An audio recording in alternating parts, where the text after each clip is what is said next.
Bonjour à tous. Je tenais tout d'abord à remercier les organisateurs, donc Virginia Dohan et Yann Peter notamment, pour me permettre de présenter la société Kiomed, donc qui est basée à Montpellier et qui a la particularité d'être donc une société de prestation de services dans ce domaine de la santé connectée, donc ce qui est relativement rare à la fois en France et en Europe.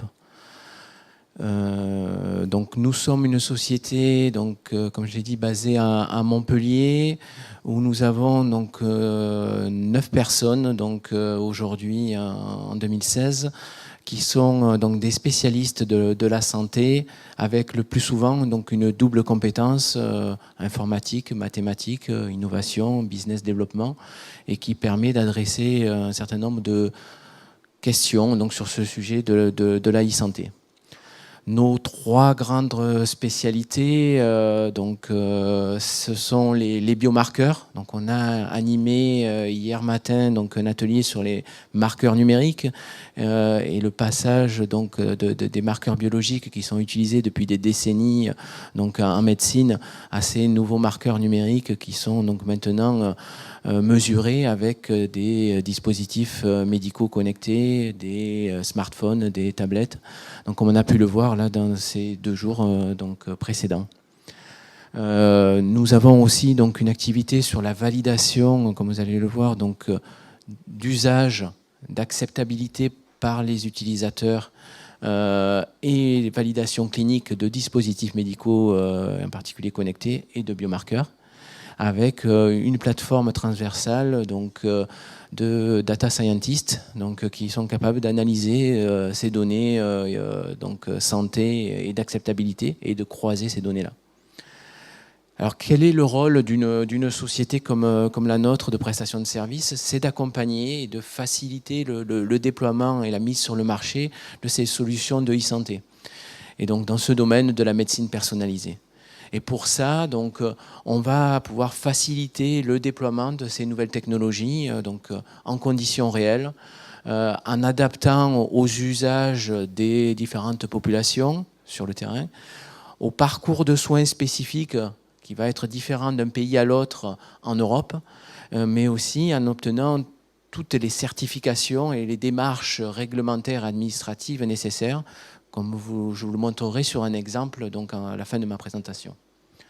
On a donc, depuis notre création en avril 2014, coordonné un certain nombre de projets pour des clients, donc structures qui peuvent être à la fois des institutions publiques, comme la CNAV, la Caisse nationale d'assurance vieillesse, ou la CARSAT, la Caisse d'assurance retraite et santé au travail, des établissements de soins publics et privés, des cliniques privées, mais aussi, pour beaucoup, des start-up, des PME et des grands groupes donc, industriels de la santé ou en dehors de la santé.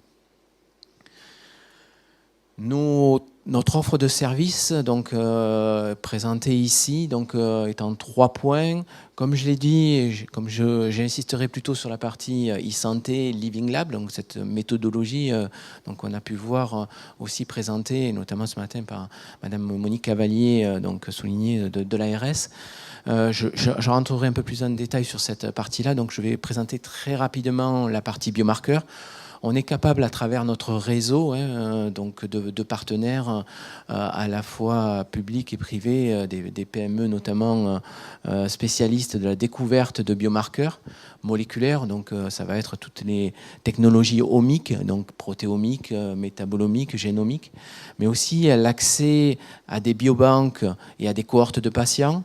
À travers nos partenariats avec des établissements de soins, nous avons dans nos partenaires fondateurs donc le CHRU de Montpellier, le CHU de Nîmes, l'Institut de cancer de Montpellier, et nous sommes en train d'élaborer des partenariats avec d'autres grands hôpitaux français, notamment sur Paris avec la PHP et l'Institut du cerveau et la moelle épinière, mais aussi sur la PHM à Marseille et le CHU de Nice, et on espère dans les prochains mois avec le CHU de Toulouse, et on a pu rencontrer le CH de Castres.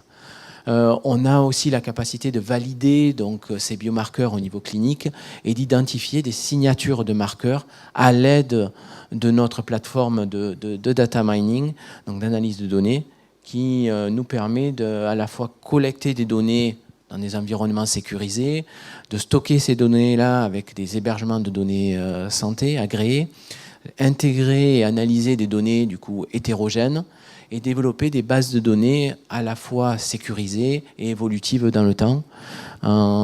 Et enfin avoir la capacité de développer des outils d'aide à la décision clinique. Sur la partie santé, donc sur ces nouvelles solutions, nous avons une approche donc d'évaluation d'usage avec très tôt dans le développement de ces solutions-là une co-conception avec les utilisateurs finaux, les usagers, donc qu'ils soient patients, citoyens, puisqu'on va agir aussi au niveau de la prévention, mais aussi tous les professionnels de santé, qu'ils soient médecins, pharmaciens, kinésithérapeutes, infirmières et d'autres. On va aussi améliorer ces solutions-là en les testant à partir de prototypes ou de solutions qui sont déjà sur le marché et avec une méthode agile comme je vais vous le montrer. On procède avec une méthodologie des focus group, donc où on réunit des experts autour de la table, des questionnaires, de l'analyse terrain. On va valider donc les usages, l'acceptabilité en conditions réelles de ces solutions, et évaluer les bénéfices sur la santé de ces dispositifs médicaux connectés ou de ces applications mobiles. En travaillant aussi sur un point important qui est la définition de parcours de soins ou de parcours du patient, donc avec des outils numériques, et ceci notamment dans les établissements publics et privés, établissements de soins publics et privés.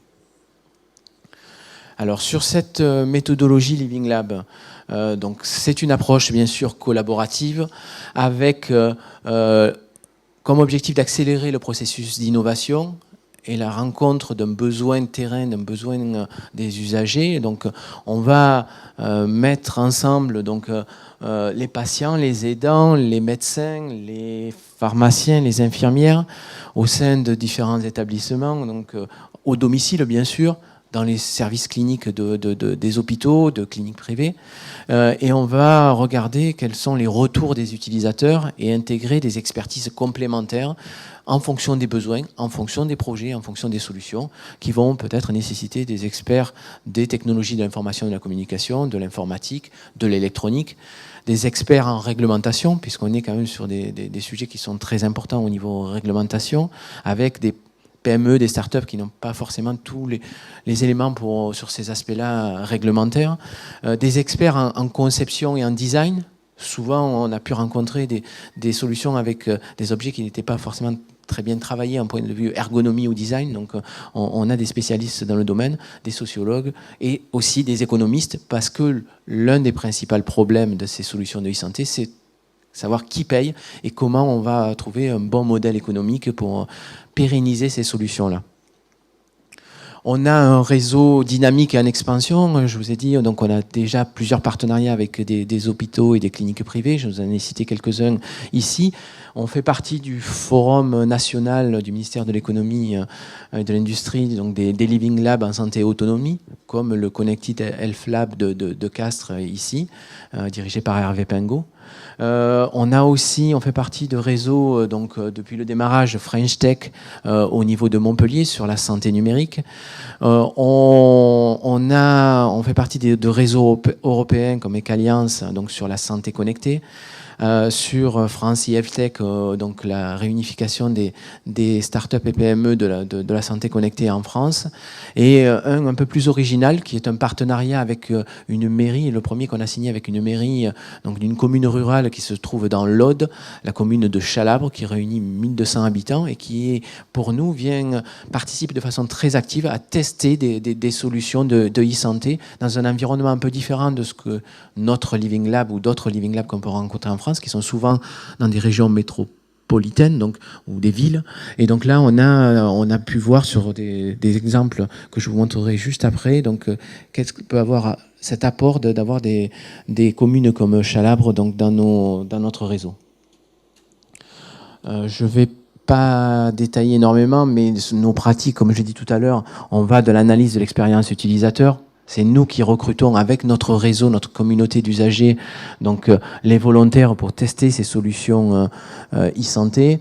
on va élaborer avec nos chefs de projet, nos spécialistes, des scénarios d'usage en fonction des catégories d'usagers, que ce soit des patients, que ce soit des médecins, des infirmiers, des pharmaciens.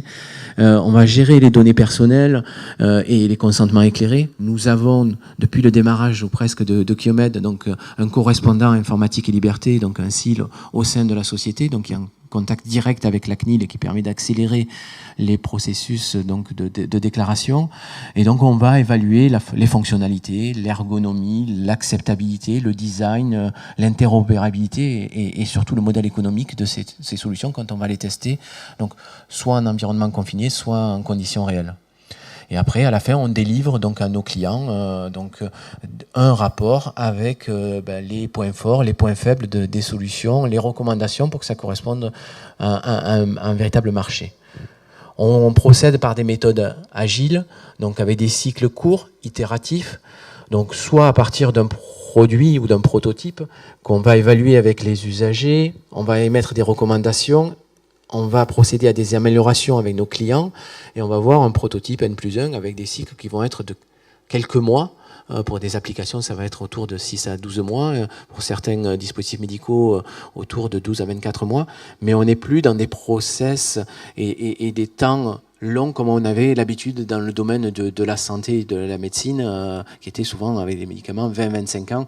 Là, on va voir des versions 1, des versions 1.1, 1.2, 2, 2.1, 2.2, donc qui vont sortir. Donc on a, donc comme j'ai dit, on a la particularité au niveau de notre Living Lab, donc la capacité d'évaluer sur multisites. Donc on a des partenariats avec différents Living Labs en France, ce qui nous permet de tester sur ces différents Living Labs. On est actuellement donc sur 2 projets avec un Living Lab qui est sur Paris et qu'on va tester donc ces solutions à la fois sur Montpellier, sur Paris et sur différentes villes, grandes villes françaises.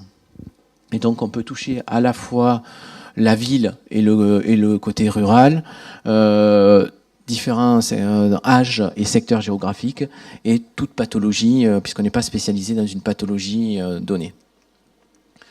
Donc, ça résume cette méthodologie-là. Donc, on peut tester en environnement clos quand les produits donc, sont sous forme de prototype et donc pas encore marqués CE ou dispositif médical. Donc vous le trouvez à gauche.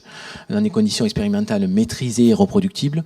Et dans conditions réelles, ce qu'on favorise donc à la fois au domicile des patients ou dans des centres de soins. On va à la fois tester donc l'acceptabilité et l'usage à travers des analyses qualitatives, mais aussi on a la capacité de gérer des études cliniques avec des méthodes scientifiques et donc valider ces outils, ces dispositifs médicaux. C'est ça notre particularité au sein de Kiomed, avec la capacité d'avoir donc des personnes spécialistes de biomathématiques qui sont capables de gérer toutes ces données-là et de pouvoir intégrer donc à la fois des données qualitatives et quantitatives d'acceptabilité et plus médicales. Donc très rapidement, parce que je vois que Yann me dit 2 minutes, pour montrer que c'est du concret. On a le premier projet qu'on a testé, donc c'est un pilulier connecté. Donc je peux en parler aujourd'hui puisque c'était avec un partenaire, donc Sanofi, donc en début 2015. Donc un dispositif intelligent qui permettait donc d'améliorer l'adhésion thérapeutique donc et la prise en charge des patients polymédiqués.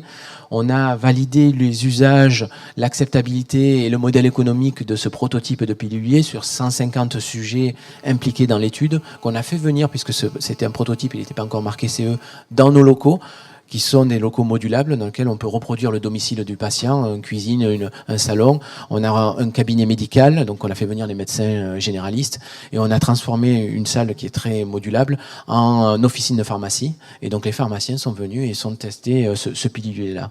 On a fait sur une étude multisite avec une représentativité importante donc, des patients inclus dans l'étude. Et ce qu'on a pu voir, c'est qu'en fait, la solution qui avait été proposée était un peu trop sophistiquée au niveau technologique et donc du coup avec un coût de revient relativement élevé par rapport à ce que les patients étaient prêts à payer pour ce type de solution. Du coup, une réorientation du projet et de la solution donc par le grand groupe pharmaceutique. Un très rapidement l'application santé donc sur la rhinite allergique, parce que ça montre bien qu'est-ce qu'on est capable de faire au sein de Kyomed, et notamment au niveau européen. On a développé donc avec un réseau de cliniciens donc à travers toute l'Europe donc une application très simple que vous pouvez télécharger donc sur iOS ou Android, donc ça s'appelle MagVia Aria. C'est 4 questions. Ça prend 2 minutes pour le remplir avec une échelle visuelle analogique où vous pouvez remplir les symptômes que vous avez si vous souffrez d'allergie et d'allergie au pollen. Vous savez qu'on est en fin de période, mais pour ceux qui sont touchés par ces allergies au pollen, c'est très pénalisant. Il y a 25% de la population qui est touchée. Et donc, elle permet d'indiquer comment ça affecte votre quotidien, les symptômes au niveau du nez, des yeux, de l'appareil respiratoire, les conséquences si vous avez de l'asthme que peut avoir cette rhinite allergique, et derrière de rentrer votre traitement. Vous avez après une indication qui vous permet de dire si vous êtes dans le vert, pas de problème, vous n'avez pas de symptômes particuliers. Dans l'orange, vous commencez à avoir des symptômes qui sont pénalisants au quotidien, ou dans le rouge, et donc dans ce cas-là, il faut aller voir votre pharmacien ou votre médecin, et donc il y a une indication par l'application. C'est la version 1 qui est sortie donc en 2015 et aujourd'hui en 2016 dans 15 pays en Europe. Pour ces 15 pays, on a traduit donc l'application dans la langue du pays. On l'a adapté au règlement donc avec un réseau d'avocats spécialisés dans la santé sur tout ce qui est protection des données et sécurité des données. Donc vous avez le nom des 15 pays ici. Aujourd'hui, donc donc on vient d'atteindre 4000 utilisateurs donc en Europe donc de cette application, et ça ne cesse d'augmenter, donc notamment avec des campagnes de communication sur les réseaux sociaux. Fin 2016, on aura 5 pays supplémentaires en Australie, au Canada, au Mexique, au Brésil et en Suisse. Donc, et nous prévoyons pour 2017, et nous avons déjà obtenu le budget, donc pour que cette application soit développée aux États-Unis, au Japon et en Chine. Voilà, donc je vous laisse lire la dernière présentation. En tout cas, on a fait un gros effort sur la coordination de ce projet-là. Ça nous fait un retour d'expérience très important. Et je vous remercie pour votre attention.